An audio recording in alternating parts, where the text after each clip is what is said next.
আসসালামু আলাইকুম প্রিয় দর্শক, অন্য মঞ্চের আলাপচারিতায় আপনাদের সকলকে স্বাগত জানাচ্ছি। আসসালামু আলাইকুম। সাদা চোখে খবরটা হলো এনসিপির নেতা এবং অন্তর্বর্তীকালীন সরকার, ইউনূসের নেতৃত্বাধীন অন্তর্বর্তীকালীন সরকারের বিতর্কিত, আলোচিত, সমালোচিত সাবেক উপদেষ্টা, ডাকসাইট উপদেষ্টা, প্রভাবশালী উপদেষ্টা আসিফ মাহমুদ সজীব ভুঁইয়া তিনি দক্ষিণ কোরিয়া গেছেন। এটা হলো সাদাসিধে খবর, কিন্তু খবরের ভেতরে আরো একটা খবর আছে, একটা গুরুত্বপূর্ণ খবর আছে। তিনি কি খুব স্বাভাবিকভাবে, সাবলীলভাবে দক্ষিণ কোরিয়া গেছেন কিনা। যদিও এবার এয়ারপোর্টে তিনি আর ম্যাগজিন নিয়ে যান নাই, অস্ট্রেলিয়ান ম্যাগজিন এবার তাকে সাথে নিয়েছেন এরকম কোনো খবর আমাদের কাছে নাই। আপনাদের তো নিশ্চয়ই মনে আছে যে যখন অন্তর্বর্তীকালীন সরকারের সময় আইন কানুনের তোয়াক্কা না করে অবৈধভাবে তিনি তার বৈধ আগ্নেয়াস্ত্রী ম্যাগজিনটা এয়ারপোর্টে নিয়ে ধরা খান এবং সেই ম্যাগজিনটা আবার তার ব্যক্তিগত স্টাফ দিয়ে বাড়িতে পাঠিয়ে দেন, এটাও অবৈধ। যাক, খবরটা ওই সাদা চোখের খবরটা আগে একটু আপনারা শোনেন যে আন্তর্জাতিক মানবাধিকার সম্মেলনে উনি গেছেন, মানবাধিকার সম্মেলনে, যেখানে তাদের সরকারের সময় বাংলাদেশের মানবাধিকার এই বাংলাদেশের 56 বছরের ইতিহাসে সর্বনিম্ন পর্যায়ে ছিল। আন্তর্জাতিক মানবাধিকার সম্মেলনে যোগ দিতে দক্ষিণ কোরিয়া গেলেন এনসিপির মুখপাত্র আসিফ মাহমুদ সজীব ভুঁইয়া। রবিবার 10 মে রাত 11টার দিকে দক্ষিণ কোরিয়ার উদ্দেশ্যে তিনি শাহজালাল আন্তর্জাতিক বিমানবন্দর ত্যাগ করেন। বিষয়টি নিশ্চিত করেছেন এনসিপির মিডিয়া সেলের সদস্য ইয়াসিন আরাফাত। তিনি জানান ইতিমধ্যে দেশটিতে পৌঁছেছেন আসিফ। ইয়াসিন আরাফাত আরও জানান যে বিশ্ব মানবাধিকার শহর ফোরাম 2026 সম্মেলনটি দক্ষিণ কোরিয়ার ওয়াংজু শহরে অনুষ্ঠিত হবে। সফরকালে আসিফ মাহমুদ আন্তর্জাতিক মানবাধিকার, নাগরিক অধিকার এবং গণতান্ত্রিক অংশগ্রহণ বিষয়ক বিভিন্ন সেশনে অংশ নেবেন। পাশাপাশি দক্ষিণ কোরিয়া বসবাসরত বাংলাদেশি প্রবাসীদের সঙ্গে মত বিনিময় করবেন। আমি জানি না ওখানে কোন টাইপের বাংলাদেশের প্রবাসীরা তার সাথে মত বিনিময় করবে, আবার কোনো অন্য ঘটনা কিছু ঘটে কিনা। এছাড়া এনসিপি ডায়ামপুরা অ্যালায়েন্সের দক্ষিণ কোরিয়া চ্যাপ্টারের উদ্যোগে আয়োজিত একাধিক সাংগঠনিক সভা, প্রতিনিধি বৈঠক এবং কমিউনিটি সংযোগমূলক কার্যক্রমে তিনি অংশ নেবেন। সফর শেষে আগামী 19 মে রাতে তার দেশে ফেরার কথা রয়েছে। খবরের ভেতরের খবরটায় যাচ্ছি। আরো একটা প্রশ্ন তুলি, এই যে ভদ্রলোক দক্ষিণ কোরিয়া সফরে গেলেন এই মানবাধিকার শহর ফোরাম না কি যেন একটা অনুষ্ঠানে, এটা কি তার ক্ষমতায় থাকার সময়ে প্লট করা কোনো একটি আমন্ত্রণ কিনা? কারণ এনসিপিতে এরকম আমন্ত্রণ এসছে, এনসিপিকে এই আমন্ত্রণ দিয়েছে বিশ্ব কমিউনিটির কেউ। আমাদের কাছে কোথায় যেন একটু খটকা লাগে। মূল খবরটা হলো বিশ্বস্ত সূত্রের খবর। সেদিন রাত্রেই আমরা জানতে পেরেছি যে আসিফ মাহমুদ সজীব ভুঁইয়া খুব সহজে বিমানবন্দর পার হননি। সাধারণত যে সময়টা লাগে একটা ইমিগ্রেশনে, তার চেয়ে অনেক বেশি সময় তাকে আটকে রাখা হয়েছিল। তারপরে ঊর্ধ্বতন কর্তৃপক্ষের সঙ্গে যোগাযোগ সাপেক্ষে যখন পুরোপুরি ক্লিয়ারেন্স পাওয়া গেছে, তারপরে তাকে যেতে দেওয়া হয়েছে। মানে তাকে যেতে দেওয়া হবে কিনা এই নিয়েও একটা দ্বিধাদ্বন্দ্বের পরিস্থিতি ছিল এবং আসিফ মাহমুদ সজীব ভুঁইয়াও এক পর্যায়ে ঘাবড়ে গিয়েছিলেন। আপনাদের মনে আছে আদিলুর রহমান শুভকে দীর্ঘ একটা সময় আটকে রাখা হয়েছিল এবং আমাদেরকে বিএনপির সংরক্ষিত নারী আসনের সংসদ সদস্য নীলুফার চৌধুরী মুনি বলেছেন যে তিনি শুনতে পেরেছেন যে কিছু কিছু উপদেষ্টার, মানে ইউনূস আমলের কিছু কিছু উপদেষ্টার দেশের বাইরে যাওয়া নিয়ে রেস্ট্রিকশনের খবর আছে। আসিফ মাহমুদ সজীব ভুঁইয়াও সেই তালিকায় ছিলেন এবং শেষ পর্যন্ত নানান দেন দরবারের পরিপ্রেক্ষিতে, মানে সে নির্দিষ্ট সময়ের অনেক আগেই গিয়েছে এবং ইমিগ্রেশন তাকে প্রথম ধাক্কায় তাকে ইমিগ্রেশন পার হতে দেয়নি।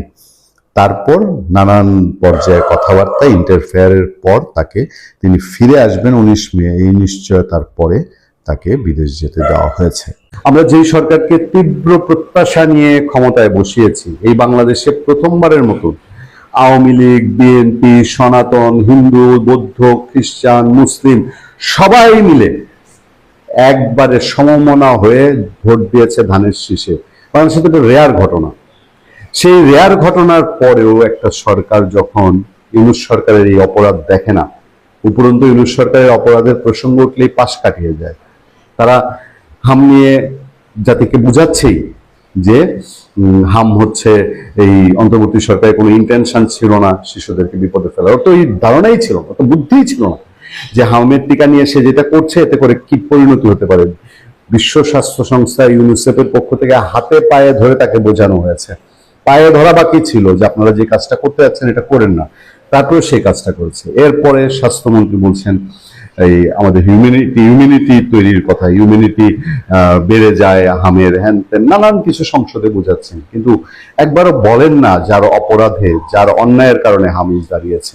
আজকে ইউনূস সরকারের সুবিধাভোগী, ইউনূস সরকারের সোজা বাংলায় যদি পদলেহনকারীও বলি, এবং ইউনূস সরকারের সময় মবের যারা সুবিধাভোগী, ইউনূস সরকারের সমস্ত অন্যায় অপকর্মের যারা ভিত্তি শেল্টার দিয়ে রেখেছিল, তাদের মধ্যে এই যে এনসিপির আপনার উত্তরাঞ্চলের মুখ্য সংগঠক সার্জিস, সে একটা টকশোতে, এটা ভিডিওটাও আমরা দেখেছি, সে তর্ক করছে। সে বলছে বিএনপি হামের টিকা নিয়ে ব্যস্ত, তারা জুলাই সনদ বাস্তবায়নের কথা ভাবছে না।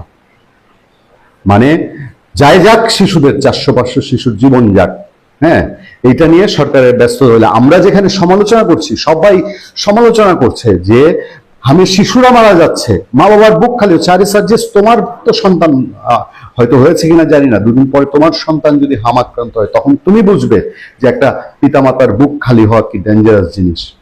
সেই পিতামাতার বুক খালি হওয়াকে তারা কম গুরুত্বপূর্ণ মনে করছে জুলাই সনদে। জুলাই সনদ ধুয়ে পানি খাবে, জুলাই সনদ ধুয়ে জীবন বাঁচবে, জুলাই সনদ দিয়ে পেট ভরবে, নাকি জুলাই সনদ দিয়ে সত্যিকার অর্থে নতুন ফেসিবাদ তৈরি হবে এই দেশে, নতুন আরেকটা তাদের মতো করে ফেসিবাদী।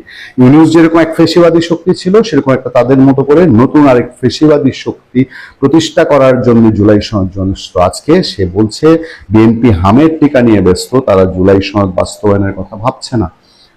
চারদিকে সমালোচনা যে বিএনপি হামের টিকা নিয়ে যতটুকু যা করা দরকার সেটুকু কি করছে কিনা, যে ইউনূস সরকারকে বাঁচিয়ে দিচ্ছে, ইউনূস সরকারকে এই অভিযোগটা আমি গতকালকে একটা আলোচনা বলছি, অভিযুক্ত কাছে আওয়ামী লীগের নামে থাকতো, আওয়ামী লীগের নামে 500 মামলা হতো এই হামের টিকা নিয়ে, কিন্তু ইউনূস সরকারের নামে একটা মামলা হওয়ার কোনো লক্ষণ নাই। বলছে তদন্ত হচ্ছে, তদন্ত হবে। একটা মন্ত্রী এমপি বলে না যে ইউনূস সরকার কি ভয়ঙ্কর কাজটা করে গেছে। যারা একটু নিরপেক্ষ তারা বলে, তারা কিছুটা বলে যে হ্যাঁ, হাম নিয়ে কিছু একটা যা ঘটছে সেটা ইউনূস সরকারের দায়। টেলিভিশনের পর্দায় আপনারা তাকালে দেখবেন যে বাংলাদেশের শুভ বুদ্ধি সম্পন্ন কোনো মানুষ ইউনূস সরকারের এই অমানবিক পদক্ষেপ সমর্থন করে না। সেখানে সার্জিসরা এখনো এসে হামকে ছোট করে দেখে, কারণ হামকে বড় করে দেখলেই দোষটা ইউনূসের উপরে যায়, এবং ইউনূসের উপরে গেলে ইউনূসের বিচারের প্রসঙ্গ আসে, ইউনূসের বিচারের আওয়াজ জোরালো হয়। এইটা সার্জিসদের আত্মায় কাঁপন তৈরি করে। নমস্কার, আমি তরুণ ঘোষ। আপনারা সকলেই দেখেছেন যে কালকে একটা ভিডিও পোস্ট আমি ছেড়েছি, শেখ হাসিনা হয়তো কলকাতা আসছেন, মানে কলকাতা আসছেন উনি, এখনো ডেট বা সময় এখনো ঠিক হয়নি। আমি জানতাম না যে আমাদের রাজ্যপাল RN রবি তিনিও একটা মানে আমন্ত্রণ ওনাকে জানিয়েছিলেন। এর আগে শুভেন্দুকে ফোন করার পর শুভেন্দু একটা আমন্ত্রণ জানিয়েছিলেন, সে খবর তো আপনাদের আমি দিয়েছিলাম যে আপনি আমাদের এখানে কতদিন অতিথি হয়ে এসে থাকলে আমরা আপনাকে সেবা করার সুযোগ পাই, আমাদের এখানে দয়া করে আসুন কলকাতাতে। তারও আগে আমি বলেছিলাম মমতা ব্যানার্জির আমলে সেই সময়তে একবার কলকাতা তাকে আনার একটা পরিকল্পনা নরেন্দ্র মোদীর ছিল, যে কলকাতার কাছাকাছি কোনো একটা সেফ হাউসে তাকে রাখবেন। কিন্তু মমতা ব্যানার্জির মানে আপত্তিতে সেটা হয়ে ওঠেনি। এখন সরকার বদলের পর এখন তাকে আবার কলকাতায় আনার ব্যাপারটা চিন্তা করা হচ্ছে। আপাতত যা ঠিক হয়েছে, তিনি এসে প্রথমে রাজভবনেই উঠবেন। এখন বাড়ি টাড়িগুলো একটা সেফ হাউস দেখা হচ্ছে, তারপর সেফ হাউস তৈরি হয়ে গেলে, ফার্নিচার ঢুকে গেলে, সিকিউরিটি রেডি হয়ে গেলে তিনি ওখানে চলে যাবেন, যে আপাতত কিছুদিন ওখানে থাকবেন, তারপরে আবার দিল্লি যাবেন। এখন তার আগে মানে দেরিটা হচ্ছে কেন, তার আগে কূটনৈতিক কিছু সমাধান আছে। আমরা মনে আছে, আপনারা সবাই জানেন যে আমাদের এখানে বিজেপি জয়লাভ করাতে ডোনাল্ড ট্রাম্প নরেন্দ্র মোদীকে অভিনন্দন জানিয়েছেন। আচ্ছা, একটা রাজ্যের ইলেকশনে জয় পেয়েছে, বিপুল ভোটে জয় পেয়েছে, তার জন্য ডোনাল্ড ট্রাম্পের কি এসে গেল? আসলে ডোনাল্ড ট্রাম্প যাচ্ছেন এখন বেজিংয়ে এখন শি জিনপিংকে একটু টুপি টুপি মারতে হবে, নাহলে আমেরিকার অবস্থা খুব খারাপ। ধারের বোঝা 141 ট্রিলিয়নে পৌঁছে গেছে, 41 ট্রিলিয়নে পৌঁছে গেছে। প্রতি 9 মাসে 1 ট্রিলিয়ন করে বাড়ছে। এই অবস্থায় বিভিন্ন জায়গা থেকে উনি তোলার চেষ্টা করেছেন, কিন্তু কোথাও কিছু করতে পারেননি, ট্যারিফ বসিয়ে কিছু করতে পারেননি। উল্টে ওনার জনপ্রিয়তা ক্রমশ হ্রাস পাচ্ছে। উল্টো দিকে ভাবুন, ভারতের সঙ্গে একটা সেকেন্ড চ্যানেলে মার্কো রুবিও এবং জেডি ভান্স বরাবর একটা কথাবার্তা চালিয়ে যাচ্ছে, এবং ঠিক হয়েছিল যেটা আমি আপনাদের বলেছিলাম যে ওভারল্যাপিং পদ্ধতিতে কাজ করা হবে। এখন তারেক রহমানকে যে বসানো হয়েছিল ভারত এবং মার্কিন যুক্তরাষ্ট্রের সহমতে, তারেক রহমান সেই পথে হাঁটছেন না। তিনি আবার পাকিস্তানের পথ ধরেছেন এবং কোনো শর্ত তিনি পূরণ করেননি। পাকিস্তানের পাশাপাশি তিনি করছেন কি, চীনের সঙ্গে সম্পর্ক করছেন, যেটা একেবারে দুচক্ষের বিষ আমেরিকার কাছে। আর আমেরিকা জানে ভারতকে যদি রাখতে হয়, তাহলে সেক্ষেত্রে আমেরিকার উচিত হবে ভারতের সঙ্গে সখ্যতা বাড়ানো, কারণ চীনের চোখে চোখ রেখে কথা বলতে পারে একমাত্র ভারত। আর চীন এখন খুব বিপদের মধ্যে আছে। চীনের এখন বাজার দরকার। এখন ভারতের বাজারটা চীন নেওয়ার জন্য মুখিয়ে রয়েছে। ভারতও লালিপাপের মধ্যে ঝুলিয়ে রেখে দিয়েছে, ঠিক আছে আস্তে আস্তে খুলবো, তোমার অবস্থা দেখে তারপরে খুলবো। এই যে মার্কো রুবিও এই মাসে আমাদের এখানে আসছেন, সম্ভবত মার্কো রুবিওর আসার ডেটটা ঠিক হলে তারপরে হয়তো শেখ হাসিনা কলকাতা আসবেন। কারণ মার্কো রুবিও বলেছেন তিনি শেখ হাসিনার সঙ্গে কথা বলতে চান এই তারেক রহমানের সরকারকে উৎখাত করার ব্যাপারে। যেমন জয়শঙ্করের সঙ্গে কথা বলবেন তিনি, তেমনি শেখ হাসিনার সঙ্গেও কথা বলার ইচ্ছে প্রকাশ করেছেন। এখন মার্কো রুবিওর যতক্ষণ না পর্যন্ত ভিজিটটা কনফার্ম হচ্ছে, কবে আসছেন, ততক্ষণ পর্যন্ত শেখ হাসিনার প্রোগ্রামটা ঠিক করা যাচ্ছে না। এইখানেই একটা গোল বেঁধেছে। তারপরে আবার কি, এদিকে আছে মায়ানমার এবং আরাকান আর্মি। এখানে 3টে পক্ষ আছে। একটা তো হচ্ছে রাশিয়া, তার ইনভেস্টমেন্ট রয়েছে। একটা ভারত, তার কালাদান প্রজেক্ট আছে। আর একটা হচ্ছে চীন, তার BRI প্রজেক্ট আছে। ফলে এখানে একটা ত্রিমুখী একটা কি বলবো, এটা ত্রিমুখী, আমার শব্দ চয়নে মাঝে মাঝে গন্ডগোল হয়, মাফ করবেন। ত্রিমুখী ব্যবস্থাপনা একার দিকে ঝোল টানবে, সেই নিয়ে এখন কিন্তু দড়ি টানাটানি হচ্ছে, কে কতটা আদায় করে দিতে পারে। তার জন্য যেমন আরাকান আর্মির সঙ্গে কথা বলা হচ্ছে, তেমনি একই সঙ্গে জুনটার সঙ্গেও কথা বলা হচ্ছে। এই 3 পক্ষই কিন্তু কথা বলে যাচ্ছে, রাশিয়া, চীন, ভারত।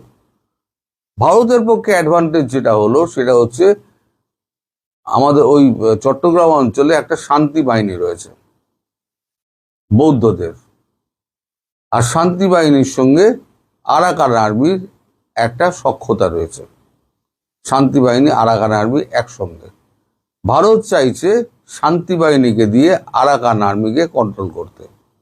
সেক্ষেত্রে আরাকান আর্মির যা সহযোগিতা লাগার সেদিকে ভারত সেদিকে কাজ করছে, এবং পাশাপাশি জুনতা সরকারের সঙ্গেও সমানভাবে কাজ করে যাচ্ছে, তাল মিলিয়ে কাজ করে যাচ্ছে।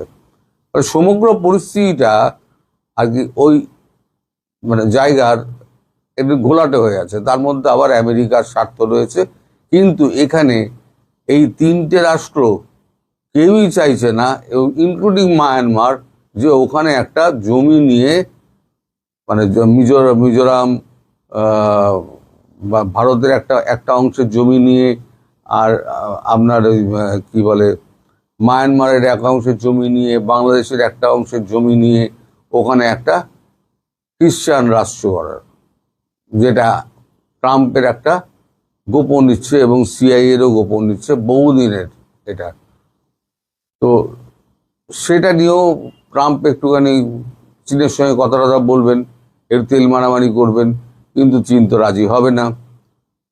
আর এই যে বাংলাদেশের তারেক রহমান সরকার যে লাফাচ্ছে যে ওই তিস্তা জল প্রকল্পে চীন আসবে, চীন এলে পরে ওইখানে চীন বিনিয়োগ করবে বা করে দেবে কাজটা, চীন ভারতকে চটাবে না।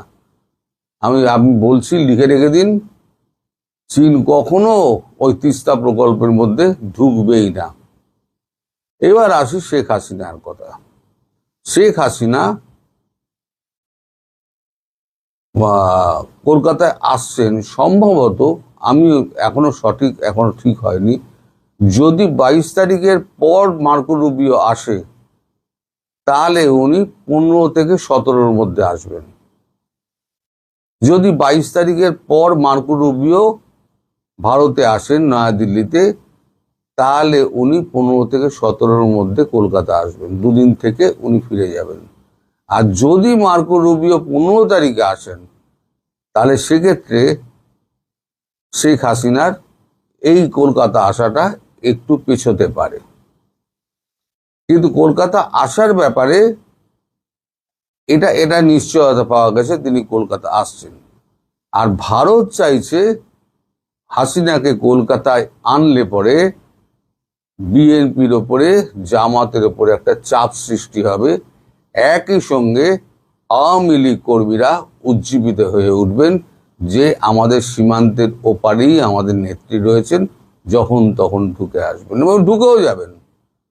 আমি বলেছি না, বহুদিন আগে থেকে আমি বলছি, ভারতবর্ষ শেখ হাসিনাকে প্রধানমন্ত্রী হিসেবে ওইখানে বসাবে যদি এটা মোদি ঠিক করে থাকেন, তাহলে কারুর বাবার সাধ্য নেই সেটাকে উল্টোবে। কারুর বাবার সাধ্য নেই, উনি করবেন তো করবেনই। সেটা হয়তো সময় লাগছে, কিন্তু করবেন তো করবেনই। ফলে এখন কবে এই ডেটটা ঠিক হয় তার উপরে কিন্তু সমস্ত কিছু নির্ভর করছে। আপনারা কখনোই ধরে নেবেন না আজকে আমি বলছি বলে কালকেই উনি কলকাতা চলে আসছেন, এটা কিন্তু কখনোই মনে করে নেবেন না। আমি বলেছি, খবর পেয়েছি, কালকে যেটুকু খবর পেয়েছি সেটুকুই আপনাদের বললাম। তবে কলকাতা আসছেন এটা নিশ্চিত, ডেট এখনো জানা যায়নি। জানলেই আমি আপনাদের সবাইকে জানিয়ে দেবো উনি, তখন আপনারা বুঝতে পারবেন কি হচ্ছে। এই নিষ্ঠুরতার শেষ কোথায়? কারাগারে অমানবিকতার শিকার হয়ে একেবারে মরণাপন্ন অবস্থায় জামিনে মুক্তি পেয়েছিলেন মহান মুক্তিযুদ্ধের অন্যতম সংগঠক, বীর মুক্তিযোদ্ধা এবং ৭৫ পরবর্তী প্রতিরোধ যোদ্ধা, সাবেক মন্ত্রী, আওয়ামী লীগের প্রেসিডিয়াম সদস্য ইঞ্জিনিয়ার মোশারেফ হোসেন। তার মৃত্যুর নির্মমতা সকলকে স্পর্শ করেছে।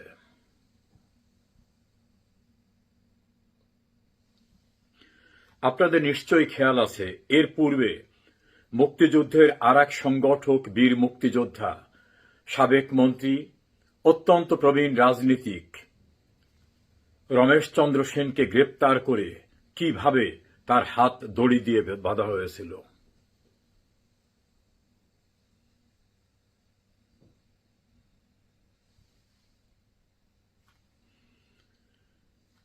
আপনারা সম্প্রতি দেখেছেন,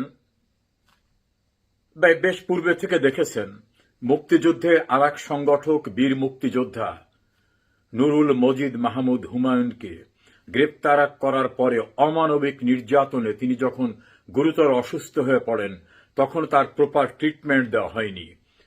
হাসপাতালে যখন নেওয়া হয়েছে তখন তিনি প্রায় মরণাপন্ন। সুচিকিৎসা তো দেওয়া হয়নি, মৃত্যুর পরেও তার হাতে হ্যান্ডকাপ লাগানোর যে ছবিটা, সেই ছবিটা সকলের হৃদয়কে স্পর্শ করেছিল। আপনার হ্যান্ডকাপটা দেখতে পাচ্ছেন তার হাতে, সাবেক মন্ত্রী নুরুল মজিদ মাহমুদ হুমায়ুন। আরেকটি ছবি দেখাতে চাই। 69-এর গণ অভ্যুত্থানের মহানায়ক, সাবেক মন্ত্রী, সাবেক রাজনীতিক, বীর মুক্তিযোদ্ধা, মুক্তিযুদ্ধের অন্যতম সংগঠক তোফায়েল আহমেদ কি অবস্থায় আছে।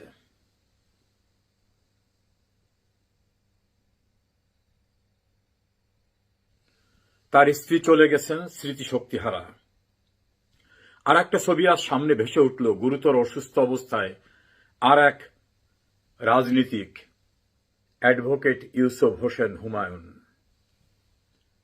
এরকম অসংখ্য ছবি আছে। কারাগারে নির্দয় নির্মমতার শিকার হয়ে মৃত্যুবরণ করা আওয়ামী লীগ, ছাত্রলীগ, যুবলীগ, স্বেচ্ছাসেবক লীগের নেতার সংখ্যা এখন শতাধিক। কোন বগুড়া কারাগারে তো একের পর এক, এরকম অনেক জায়গাতেই। কারাগারের ভিতরে থাকা অ্যাডভোকেট কামরুল ইসলাম, সাবেক মন্ত্রী, দুরারোগ্য ব্যাধিতে আক্রান্ত, এখন আর চলতে পারেন না, ক্রাসেও ভর করে চলতে পারেন না। মুক্তিযুদ্ধের অন্যতম সংগঠক, 90-এর কাছাকাছি বয়স, আমির হোসেন আমু, সুচিকিৎসা পাচ্ছেন না জামিন। সাবেক মন্ত্রী ডাক্তার দীপুমণি গুরুতর অসুস্থ। সাবেক মন্ত্রী এবং প্রখ্যাত শ্রমিক নেতা, যার পরিবারে রয়েছে দীর্ঘ ঐতিহ্য, শাহজাহান খান, গুরুতর অসুস্থ হওয়ার পরেও তার প্রপার ট্রিটমেন্ট হয়নি। বাংলাদেশের রাজনীতির উজ্জ্বল জ্যোতিষ্ক সম রাশেদ খান মেনন, 90-এর কোঠায় যার বয়স, তিনি জামিন পাচ্ছেন না। মুক্তিযুদ্ধের অন্যতম সংগঠক, বীর মুক্তিযোদ্ধা হাসানুল হক ইনুর অবস্থা একই। অবসরপ্রাপ্ত বিচারপতি AHM শামসুদ্দিন চৌধুরী, প্রখ্যাত সাংবাদিক শাহরিয়ার কবির, মুক্তিযোদ্ধা সাবেক ছাত্রনেতা কামাল আহমেদ মজুমদার, সাবেক মন্ত্রী জনাব আব্দুর রাজ্জাক সহ অসংখ্য নেতৃবৃন্দ কারা অভ্যন্তরে নির্মমতার শিকার হচ্ছেন। জামিন দেওয়া তো দূরের কথা, তাদের অনেককে যথাযথ চিকিৎসার ব্যবস্থাও করা হচ্ছে না। সাবেক আইনমন্ত্রী আনিসুল হক কোর্ট প্রাঙ্গণে আক্রান্ত হয়েছেন মবের দ্বারা। একই অবস্থা বিশ্ববিখ্যাত সিঙ্গার, সাবেক একাধিকবারে নির্বাচিত MP মমতাজের ক্ষেত্রে। কেউ নিরাপদে নেই। মহান মুক্তিযুদ্ধের বীর প্রতীক গাজী গোলাম দস্তগীর এত অসুস্থ, তিনি চলতে পারেন না, তার দেশের বাইরে চিকিৎসা হতে হয়। তার গাজী টায়ার পুড়িয়ে দিয়ে সেখানে শত শত লোককে পুড়িয়ে মারার পরেও কোনো ব্যবস্থা হয়নি। আর এই মহান মুক্তিযুদ্ধের বীর সিপাহসালার গাজী গোলাম দস্তগীর বীর প্রতীক কারা অভ্যন্তরে খুবই দুরবস্থার ভিতরে আছেন। আমার নিজ জেলা পিরোজপুরের ইন্দুরকানী উপজেলা আওয়ামী লীগের সাবেক সভাপতি, সাবেক উপজেলা চেয়ারম্যান, আইনজীবী মতিউর রহমানের জামিন জুটছে না। ছাত্রলীগ, যুবলীগ, কৃষক লীগ, স্বেচ্ছাসেবক লীগ, মহিলা আওয়ামী লীগের অসংখ্য নেতাকর্মীর একই অবস্থা। সাবেক প্রধান বিচারপতি ABM খায়রুল হক, সাবেক মন্ত্রী নুরুল ইসলাম সুজন, সাবেক মন্ত্রী মাহবুব আলী, সাবেক সিটি মেয়র আইভি রহমানের জামিন হলেও তাদের মুক্তি মিলছে না। সংস্কৃতি অঙ্গনের বাংলাদেশের সর্বজন স্বীকৃত জনপ্রিয় আসাদুজ্জামান নূর, তিনি মুক্তি পাচ্ছেন না।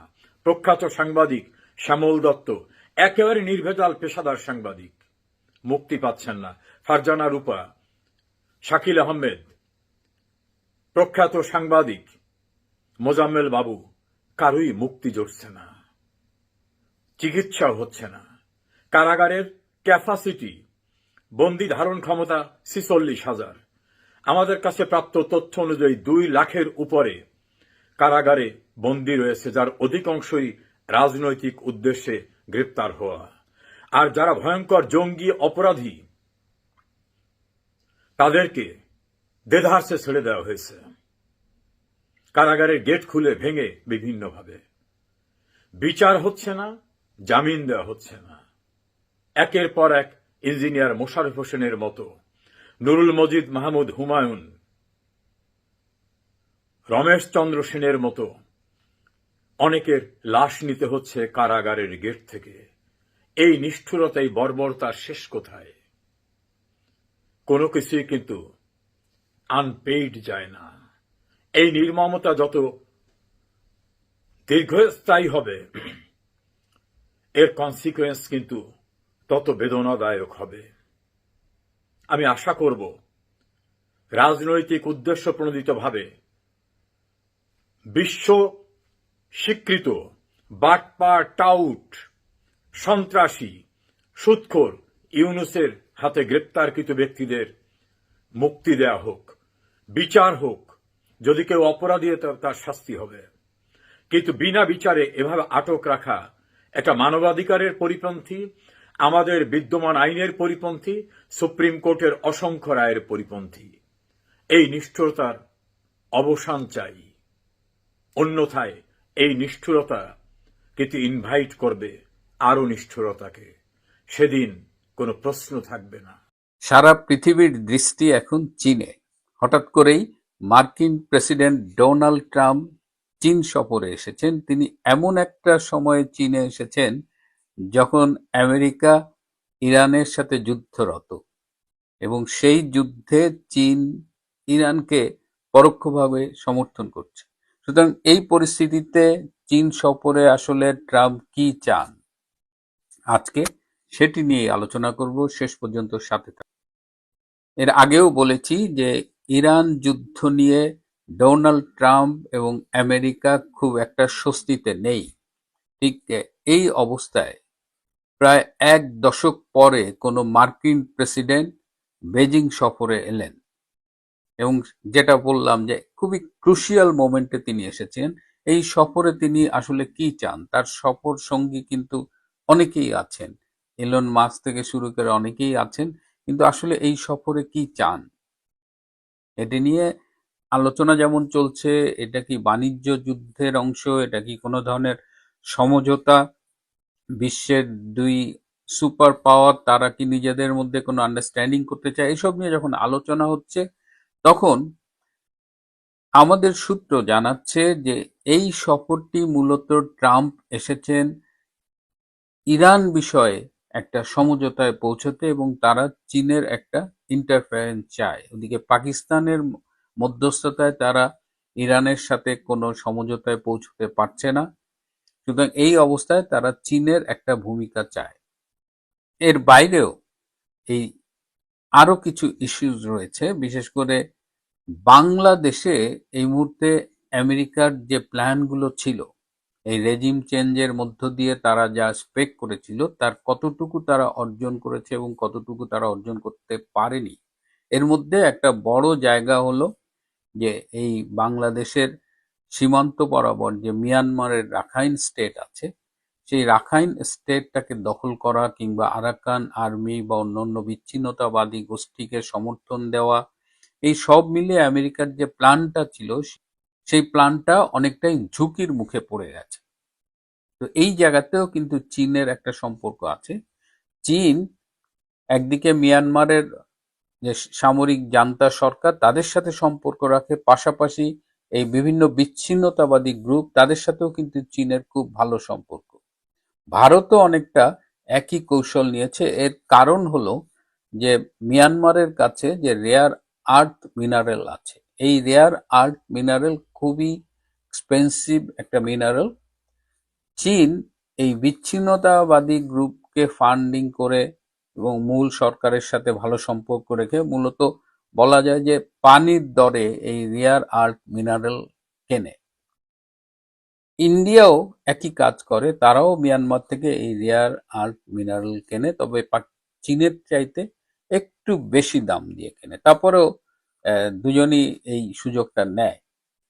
এই রেয়ার আর্থ মিনারেলে আমেরিকা ভাগ বসাতে চায়, এবং এই ভাগ বসানোর জন্যই কিন্তু এই যে বাংলাদেশে যে হিউম্যান করিডোর, হ্যাঁ, এটা তৈরি করে এই মিয়ানমারে ঢুকবে, আরাকান আর্মিকে হাত করে।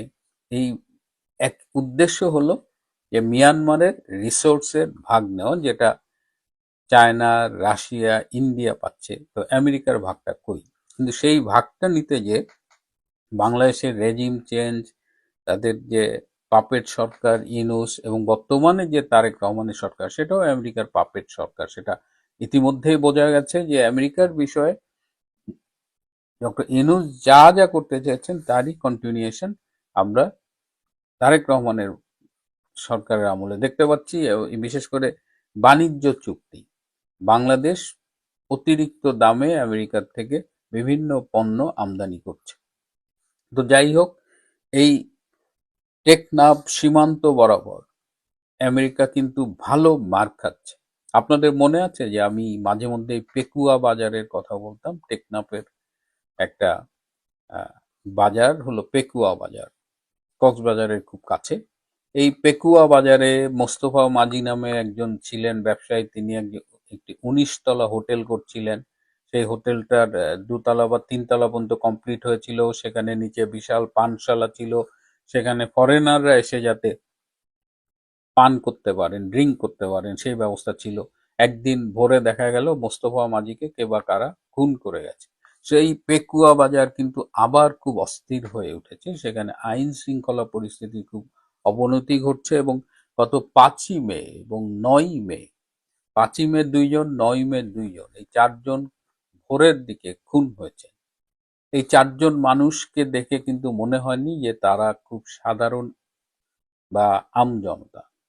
তারা আহ, হয় বিচ্ছিন্নতাবাদী অথবা কোনো স্পাই বা জঙ্গি, তারা স্বাভাবিক কিছু না। সো এই 4টা খুন নিয়ে কিন্তু পেকুয়া বাজারে এক ধরনের অস্থিরতা তৈরি হয়েছে, এবং পুরা রিজিয়নটাই এখন একটা হযবরল অবস্থা হয়ে গেছে। সেখানে একদিকে বিচ্ছিন্নতাবাদীরা রয়েছে, আমাদের সীমান্ত রক্ষীরা তারা কি করছে জানি না, পাহাড় অশান্ত হয়ে উঠছে। এদিকে আরাকান আর্মির একজন ধর্মীয় নেতা ভন ইউ কুনচাল, তিনি আবার একটি স্ট্যাটাস দিয়ে তিনি একটি রাখাইন স্টেটের প্রপোজড ম্যাপ দিয়েছেন। সেই ম্যাপে তিনি চট্টগ্রামকে ইনক্লুড করেছেন। তার মানে কি? রাখাইন স্টেট হবে, তো সেখানে চিটাগাং কি করে ইনক্লুডেড হয়? তার মানে এমন কোনো বৃহত্তর কনস্পিরেসি চলছে কিনা যে বাংলাদেশের একটা অংশকে তারা রাখাইন স্টেট বা ক্রিশ্চিয়ান স্টেট, কোথাও তারা, মোট কথা বাংলাদেশকে আহ, ভেঙে ফেলবার কোনো চক্রান্ত চলছে কিনা, সেটাও একটা বিষয়। তো সব কিছু মিলিয়ে ট্রাম্প এই যে চীনে আসছে, চীন মিয়ানমারের রিসোর্স ভাগ করছে, তো সবকিছু কিন্তু ইন্টারলিঙ্ক। ওদিকে ইরান যুদ্ধ তো একটা বিশাল মাথা ব্যথা হয়ে গেছে ট্রাম্পের জন্য, কারণ এই নেক্সট, বারবার বলছি যে মিড টার্ম ইলেকশন অক্টোবরে, সেই ইলেকশনে ট্রাম্পকে জিততে হবে। কিন্তু বর্তমান যে পরিস্থিতি, তাতে ট্রাম্পের জেতার খুব একটা আশা আমরা দেখি না। দেশে আমেরিকার ভেতরেও তার জনপ্রিয়তা আগের চাইতে কমে গেছে। ইরান যুদ্ধে কুল নাই কিনার নাই, এরকম একটা অবস্থা। কিভাবে এখান থেকে ওয়ে আউট করবে? কারণ যে শর্ত তারা দিচ্ছে ইরানকে, ইরান তা মানবে না। আবার ইরান যে শর্ত দিচ্ছে সেটাও তারা মানবে না। আবার এর মধ্যে আমরা দেখলাম যে ইরানের বিমান নাকি তারা ফুয়েল নেওয়ার জন্য পাকিস্তানে থামে। তো এটা একটা বিশাল ব্যাপার, যে পাকিস্তান আমেরিকার দালালি করে, যে পাকিস্তান এই যুদ্ধে মধ্যস্থতা করছিল, তারা আবার গোপনে গোপনে ইরানের যুদ্ধ বিমানকেও জায়গা দিচ্ছে। তো আমেরিকা কিন্তু এই বিষয়টা ভালোভাবে নেয়নি। তো এই চীন সফর, সবাই তাকিয়ে আছে যে এখানে কতখানি বাণিজ্যের ডিল হয়, অর্থনীতি নিয়ে কি হয়, ইরান যুদ্ধ নিয়ে কি হয়। একটা ইন্টারেস্টিং তথ্য দিই যে ট্রাম্পের সাথে তার পররাষ্ট্রমন্ত্রী মার্কো রুবিও যাচ্ছে, কিন্তু মার্কো রুবিওর কিন্তু চীনে প্রবেশ নিষেধ, তার ঢোকার ব্যাপারে এর আগে 2বার স্যাংশন দেওয়া হয়েছে। একবার তিনি মুসলিম উইঘরের বিরুদ্ধে যে নির্যাতন, তার প্রতিবাদ করেছিলেন।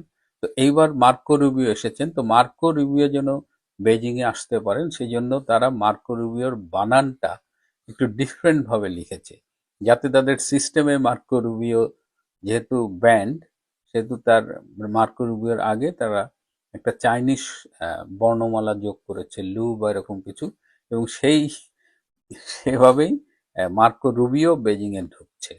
তো এখন দেখা যাক কি হয়, কারণ এই চীন সফরের উপরে এই মিয়ানমার, বাংলাদেশ, এই এই এই জায়গাটার ভবিষ্যৎও কিন্তু নির্ভর করছে। প্রিয় বন্ধুরা, আজ এ পর্যন্তই। ভালো থাকবেন, সুস্থ থাকবেন, তার চেয়েও জরুরি হলো নিরাপদে থাকবেন। সম্মানিত দর্শক, মার্কিন ডিপ স্টেটের অসংখ্য দালাল এই বাংলাদেশে এখন কিলবিল করছে। সে সকল দালালদের মধ্যে 10 জন শীর্ষ দালাল, যারা আবার সরকারের গুড বুকে নেই। এরকম শীর্ষ 10 জন দালালকে এই মুহূর্তে গোয়েন্দা নজরদারিতে রাখা হয়েছে। এই বিষয়গুলো নিয়ে আলোচনা করব। যখনই কোনো গোয়েন্দা সূত্র আসে, এটা ধরে নেবেন 50-50। এর কারণ এর কোনো সুনির্দিষ্ট প্রমাণ নেই। কিন্তু আমি ঘটনা যেভাবে বলবো বা যেভাবে আমি দেখছি, তাতে করে আপনারা স্পষ্ট বুঝতে পারবেন যে কারা এই 10 জন এবং কেন তাদেরকে নজরে রাখা হয়েছে। কেবলমাত্র দেশের গোয়েন্দারা তাদেরকে নজরে রাখছে তা নয়, বিদেশি গোয়েন্দা তারাও নজরে রেখেছে। এই বিষয়গুলো নিয়ে আলোচনা করার আগে আপনাদেরকে বলি যে মার্কিন ডিপ স্টেটটা এখন আসলে কি করছে বা তারা কি করতে চাচ্ছে।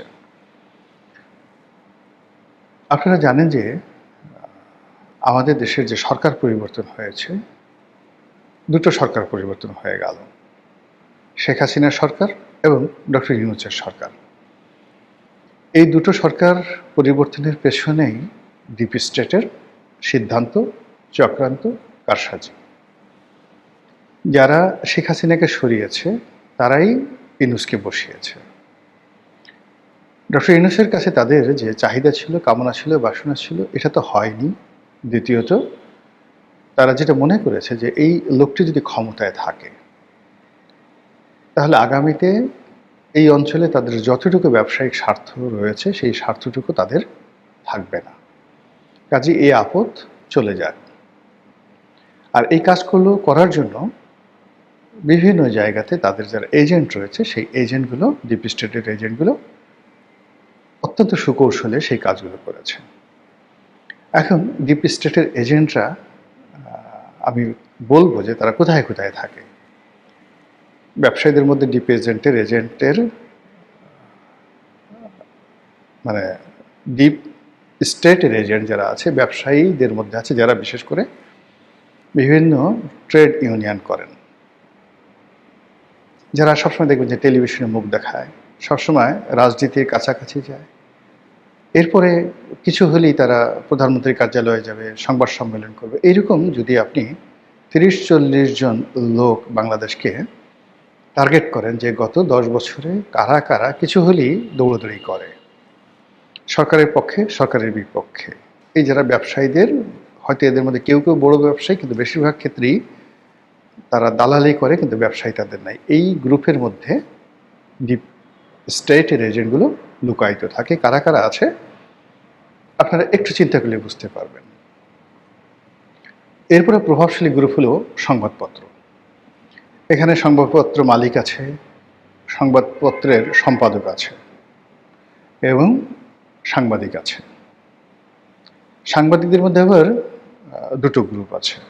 একটা হলো খুব আতেল প্রকৃতির সাংবাদিক, মনে হয় যেন ভাজা মাছটা উল্টে খেতে জানে না, স্বর্গ থেকে এইমাত্র নেমেছে, দুনিয়ার কোনো কিছু বোঝে না, অতিভক্তি আর অতি সৎ। এদের মধ্যে ডিপ স্টেটের এজেন্ট আছে। আর একটা গ্রুপ আছে সারাক্ষণ প্রেস ক্লাবে বসে থাকে, প্রেস ক্লাব কেন্দ্রিক রাজনীতি করে, চাঁদাবাজি করে, দলবাজি করে, দালালি করে এবং একজন আরেকজনের বিরুদ্ধে নাচে, এরপর মদ খায়, জুয়া খেলে, আর বিভিন্ন ব্যবসায়ী, আমলা কামলা এদের সাথে সম্পর্ক করে ওই বড় বড় রাজধানীর যে ঢাকা ক্লাব, গুলশান ক্লাব, এখানে গিয়ে মাঝে মধ্যে বা রাষ্ট্রদূতদের সাথে সম্পর্ক করে সেখানে গিয়ে একটু জাস্ট মদ খাওয়ার জন্য এই কিছু লোক আছে। কারা আছে যারা এই লাইনে সংবাদপত্র জগতে আছেন, তারা 1 মিনিটে নাম বলে দিতে পারেন। এদের মধ্যে আছে হয়তো একজন, হয়তো দুইজন, হয়তো তিনজন এই ডিপ স্টেটের এজেন্ট। এরপর রাজনীতিবিদদের মধ্যে আছেন, সচিবালয়ে আছে, প্রশাসনের অন্যান্য সব জায়গাতে আছে। তো এই এজেন্টগুলো এরকমভাবে তারা নিয়োগ করে যে কেউ কাউকে চেনে না। মানে ধরুন সচিবালয়ের এজেন্টের নাম মদন ব্যাপারী বা গদা শাহ। গদা শাহ জানে না যে ব্যবসায়ীদের মধ্যে যে ভঙ্গু শাহ আছে এজেন্ট, ভঙ্গু শাহর কোড নম্বর কত, এটা জানে না। কিন্তু তারা যার যার অবস্থানে থেকে তারা যে কৃতদাসের মতো যে কাজগুলো করে সেই কাজগুলো তারা চালিয়ে যায়। তো এভাবে যে সেক্টরগুলো আমাদের এখানে বাংলাদেশের রাজনীতি, অর্থনীতি, ট্রেড ইউনিয়ন, পলিটিক্স থেকে শুরু করে ইনফ্লুয়েন্সার যারা ইনফ্লুয়েন্স করতে পারে, তাদের মধ্যে এই ডিপ স্টেটের এজেন্ট তারা নিয়োগ দেয়। নিয়োগ দেওয়ার ক্ষেত্রে তারা 3 থেকে 4 থেকে 5টি ক্যাটাগরি দেখে। প্রথমত এই লোকটি মদ পান করে কিনা, তাদের 1 নম্বর অভ্যাস হলো তারা মদ পান করবে। 2 নম্বর হলো যে এই লোকগুলো বিকৃত যৌনাচারে আসক্ত কিনা, একাধিক পরকীয়া, অনেকের সমকামিতার অভ্যাস আছে, অনেকে সেই যে যাকে বলা হয় পতিতালয়ে গমন করা থেকে শুরু করে মানে বিকৃত যৌনাচার কোনো মানে এই যেমন হুজুরদেরকে আমরা বলি 4টা 5টা বিয়ে করে, এটাকে আপনি বিকৃত বলতে পারবেন না। এটা এক ধরনের যাকে বলা হয় তার কাছে। কিন্তু বিকৃত বলতে হলো কি যে সেখানে গরু, ছাগল, ভেড়া থেকে শুরু করে মানুষ, বুয়া, মুয়া, ছেলে মেয়ে কোনো কিছু বাদ যায় না। যেখানে ঢুকানো যায় সেখানে তারা ঢুকে পড়বে। এই যে তাদের যে যৌনতা, এটা হলো তাদের 2 নম্বর যাকে বলা ক্যাটাগরি। 3 নম্বর হলো এই লোকটি বিবেকহীন এবং এই লোকটি যাকে বলা হয় বুদ্ধিহীন, ব্যক্তিত্বহীন কিনা। বুদ্ধিহীন, বিবেকহীন, ব্যক্তিত্বহীন থাকতে হবে এবং লোভী কিনা। লোভের জিহ্বা তাকে সামনে মানে প্রতিটা মুহূর্তে তাকে মানে লোভের জিহ্বাটা এমনভাবে বের করে রাখে, একটা কুকুর যেভাবে সারাক্ষণ তার জিহ্বা বের করে রাখে, ওই লোকগুলো এইভাবে লোভী কিনা। এরপরে যে জিনিসটা দেখে যে এই মানুষটি অভিনয় করতে পারে কিনা, অর্থাৎ নিজের দুর্বলতা, অক্ষমতা, গোপনতা এগুলো গোপন করে সে অনায়াসে সে ধর্মালয়ে চলে যেতে পারে, অনায়াসে কবিদের আসরে চলে যেতে পারে, অনায়াসে ভালো ভালো জায়গাতে যেতে পারে। এই ক্যাটাগরিগুলো যখন তারা মিলে যায় ওদেরকে আসলে তারা রিক্রুট করে এই সমাজে।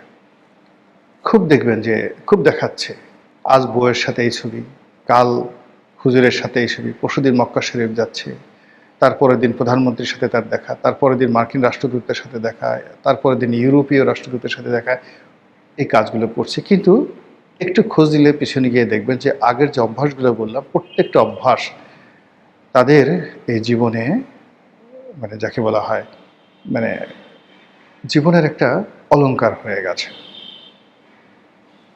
তো এই যে ডিপ স্টেটের, মার্কিন ডিপ স্টেটের যারা এজেন্ট, এরাই আবার বিভিন্ন গোয়েন্দা সংস্থার এজেন্ট হয়, সেটা মোসাদ, সিআইএ, মানে MI5 ব্রিটেনের, এমনকি সেই রুশদের, এমনকি বাংলাদেশের যে গোয়েন্দাগুলো আছে DGFI, NSI, পুলিশের সোর্স, ডিবি, এসবি, এদেরও এজেন্টেরা কিন্তু হয়ে যায়। যেখানে লোভ আছে সেখানে তারা এই কাজগুলো করে এবং সব সারা দুনিয়ার যে গোয়েন্দা সংস্থাগুলো যাদেরকে রিক্রুট করে তাদের এই নর্মাল যাকে ক্যাটাগরিগুলো থাকতে হয়। ফলে বুঝতে পারেন যে এই সকল ডিপ স্টেটের যারা এজেন্ট, গোয়েন্দাদের যারা এজেন্ট হয়, তাদের দ্বারা আজ পর্যন্ত কোনো ভালো কাজ হয়নি। শুধুমাত্র একটি কাজ এই পৃথিবীতে গোয়েন্দা দ্বারা হয়েছে, সেটা হলো লরেন্স অফ অ্যারাবিয়া। সেই লরেন্স অফ অ্যারাবিয়া, সেই বিখ্যাত ব্রিটিশ গোয়েন্দা, এই একটা মাত্র কাজ মানে সারা পৃথিবী রিমেম্বার করে যে একটা গোয়েন্দা দিয়ে একটা সাম্রাজ্য শেষ করে দেওয়া যায়, অটোম্যান সাম্রাজ্যকে শেষ করে দিয়েছে এই একজন গোয়েন্দা। এর বাইরে সাধারণত মানে গোয়েন্দারা যাদেরকে এজেন্ট নিয়োগ করে, মানে গোয়েন্দা হলো কি, যেমন ওই যে Lawrence of Arabia, say perfect গোয়েন্দা, কিন্তু তার সম্পর্কে কিন্তু আপনি এই যে প্রফেশনাল, তার সম্পর্কে আমার ওই কথাগুলো হবে না, কিন্তু সে যাদেরকে ওই আরবদের গোত্রপ্রধান, অটোম্যান সাম্রাজ্যের যে সকল জেনারেল, যে সকল ইহুদি নেতা, যে সকল খ্রিস্টান নেতা, যে সকল মুসলিম নেতাদেরকে আরবে সে রিক্রুট করেছিল, প্রত্যেকটা লোকের চরিত্র এই যে আমি যেভাবে বললাম ঠিক ওই চরিত্র অনুযায়ী গোয়েন্দাদের এজেন্ট হয়েছিল তারা, এবং এভাবে সে নিয়োগ করেছিল। বাংলাদেশে একই অবস্থা। তো যাই হোক, দুর্ভাগ্য হলো যে এদের দ্বারা রেজিম চেঞ্জ করা যায়, এদের দ্বারা অনার সৃষ্টি তৈরি করা যায়, এদের দ্বারা নুইসেন্স তৈরি করা যায়, কিন্তু এদের দ্বারা রাষ্ট্র ক্ষমতা চালানো যায় না। দুর্ভাগ্য হলো যে বাংলাদেশের রেজিম চেঞ্জের পরে এই সকল দুর্বৃত্ত সরাসরি রাষ্ট্র ক্ষমতার সঙ্গে জড়িত হয়ে গেছে, প্রত্যক্ষভাবে পরোক্ষভাবে, ইনফ্লুয়েন্সার হিসেবে।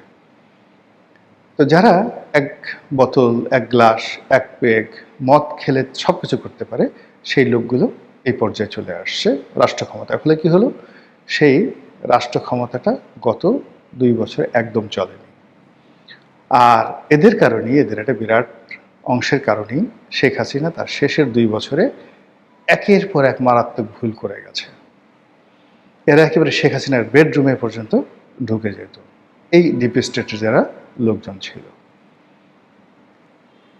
আবার সেই ডিপ স্টেটের লোকজনের কারণে যখন ডক্টর মোহাম্মদ ইউনূস ফেল করলেন, নতুন সরকার আসলো, সবাই আশা করলো, কিন্তু এই নতুন সরকারের মধ্যে দেখা গেল যে ডিপ স্টেটের নতুন এজেন্ট আসছে। তাহলে পুরনো এজেন্ট যারা আছে তারা তো বসে নেই, তারা আবার নতুন করে অর্গানাইজ করছে, এবং সরকারকে যদি তারা ব্যর্থ প্রমাণ করতে পারে, তাহলে ওই যে আমেরিকার যে ডলার, পাউন্ড, এটা তাদের কাছে আসবে। এই জন্য তারা আবার নতুন করে নড়াচড়া শুরু করেছে, এবং এদের সংখ্যা আগেই বললাম যে প্রায় 10 জন। এই 10 জন নানা রকম কথা বলে, নানা রকম কর্ম করে, সরকারের ভিতরে থেকে অথবা সরকারের বাইরে থেকে সরকারকে বিভ্রান্ত করছে, এবং সরকারের অনেক কর্তা ব্যক্তি এদের দ্বারা সরাসরি ইনফ্লুয়েন্সড হচ্ছেন, যার ফলে এই গত 2 মাসে অনেক ভালো ভালো সদিচ্ছা, সরকারের সদিচ্ছা, সেগুলো আলোর মুখ দেখেনি। আর অনেকগুলো সমস্যা যেগুলো হওয়ার কথা নয়, সেই সমস্যাগুলো আবার নতুন করে দানা বেঁধেছে। রাজনীতির মাঠ উত্তপ্ত হয়ে পড়েছে, এবং রাজনীতির অঙ্গন থেকে যে সকল অশনির সংকেত আসছে, এটি সরকারের জন্য ভালো নয়।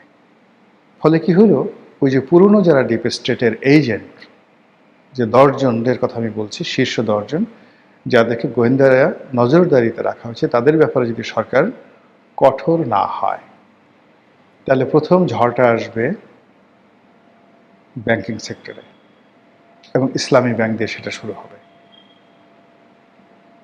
দ্বিতীয় ঝড় যেটি আসবে, সেটি আসবে সরকারি যে ব্যাংকগুলো রয়েছে আর্থিক খাতে।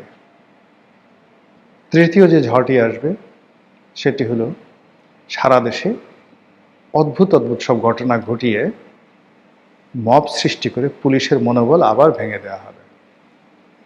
আজকে এই ভিডিওটি যখন করছি, তখন দেখলাম যে একটা সিলেটের একটা থানা আবার আক্রমণ করেছে জনগণ।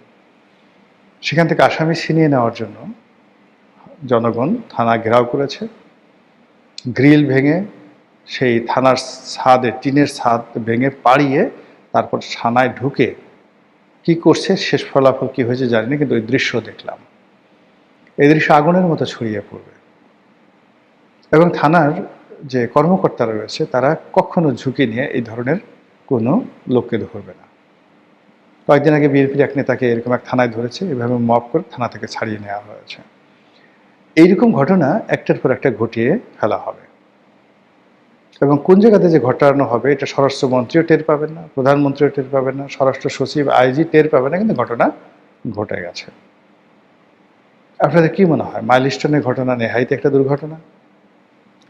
আপনার কি মনে হয় যে এই যে হামের টিকা নিয়ে যাওয়া হচ্ছে, এটি একেবারে সাধারণ একটা ঘটনা? ইউনূস সরকার, মানে ইউনূস সাহেব তো একেবারে বেকুব লোক নন। এরকম একটা গুরুত্বপূর্ণ বিষয়কে এত হালকা করে নেওয়ার মতো শিশুও তিনি নন, অথচ তাকে দিয়ে এই কাজটি করানো হয়েছে। করিয়ে এখন এই ভদ্রলোকের জীবন কিভাবে হারাম বানিয়ে দেওয়া হয়েছে।